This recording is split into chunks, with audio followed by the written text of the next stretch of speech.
Okay, so whereas this may not apply to many people watching right now, one day it might.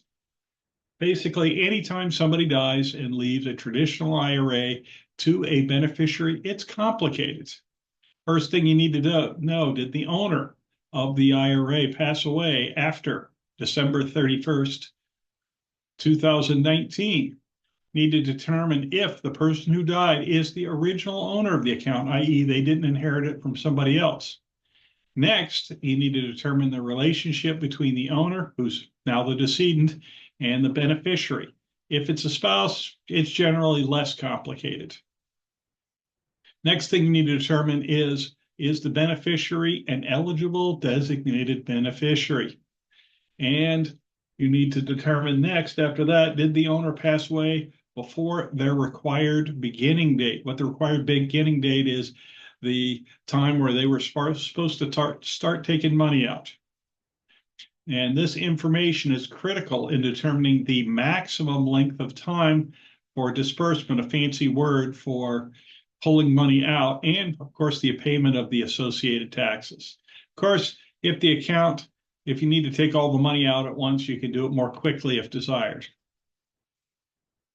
So, first situation, a very common one, is the spouse inheritance. Was your spouse the original owner of this IRA? Did they pass before the required beginning date? Are you, as the spouse, age 59 and a half or older?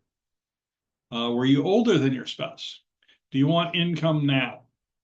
And these questions are integral to determining which option is best for you.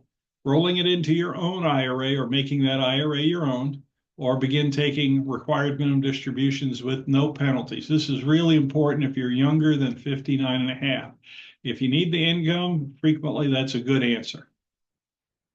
Okay, so let's assume the person who owned the IRA is not the original owner.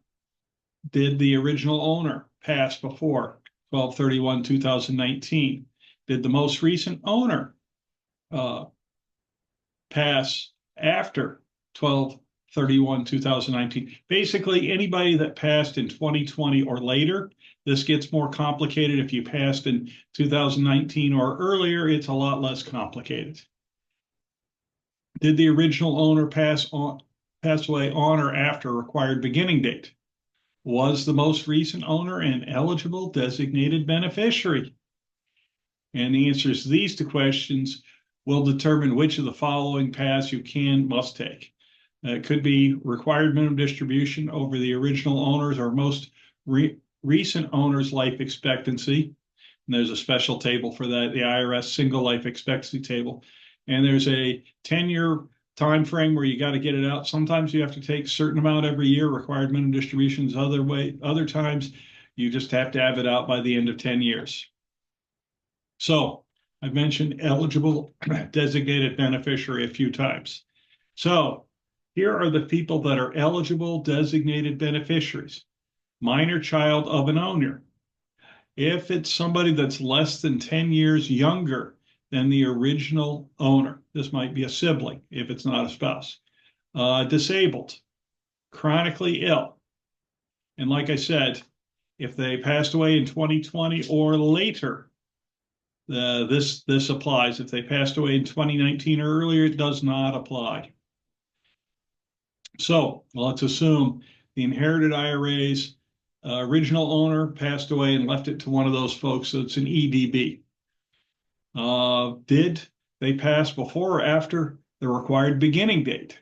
If they passed away before the required beginning date, you got to take RMDs over the longer of your life expectancy or the owner's life expectancy. If no, you may follow the 10-year rule with no RMDs required or take RMDs over your life expectancy. If you're required to take RMDs over someone's lifetime, yours or the owner's, you must use the IRS single life expectancy table. In this case, the 10-year rule is the deadline for emptying the account. In both cases, the starting point is the year after the death of the owner. If the prior owner was required to take an RMD in the year of their death and did not, the RMD must be taken for the year of death. Okay, inherited IRAs, original owner to somebody that's not an eligible designated beneficiary. Did the owner pass away before the required beginning date? If yes, you got to take the beneficiary must take the RMDs over the longer of the beneficiary life expectancy or the owner's life expectancy. In addition, you must follow the 10-year rule, which means in addition to taking these required minimum distributions every year, it's got to be empty by the end of the 10th year. If they did not pass away before the required beginning date, you may follow the 10-year rule where you just have to have it all out whenever you want within that 10-year period. In this case, the 10-year rule is the deadline for emptying the account. In both cases, the starting point is the year after the death of the owner, unless the owner was required to take a distribution the year they died. Okay, as you can see, determining what to do can be complicated. It's important to be aware of the tax consequences. Every time money is removed from a traditional IRA, taxes at a minimum are due. Penalties may also be due, but that's not always the case. This is especially important if you're subject to the 10-year rule and have to empty the account in the last year. If you're not required to take a minimum amount every year, the thing you got to think about is, do I want all of these to come out in a single year and pay all the taxes? Of course, you'll be consulting with your tax professional.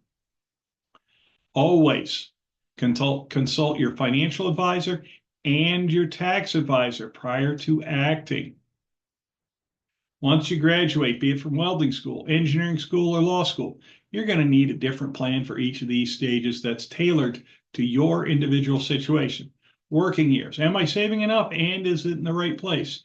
When you're on the glide path to retirement, that's what I call the last 10 years prior to retirement. Will the USS retirement be shipshape on the appointed day?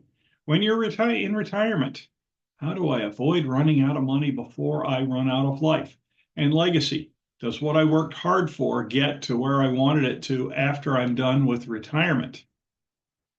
I do in-person, Zoom, and phone appointments. I am licensed and registered across several states and can easily add states if there's a need. If you'd like to schedule an appointment, you can click on the Schedule an Appointment button in the upper right-hand corner of my website. Want to see more videos like this? Go to my website, click on the YouTube button. It's that red one in between the LinkedIn and Facebook buttons. If your friends want more information, they can follow me on Facebook, LinkedIn, Twitter, and subscribe to my YouTube channel. For those who prefer the good old-fashioned telephone, my number is 518-631-2569. Do not text that number, as we will both be sad because I won't get it. There's a separate texting number underneath there.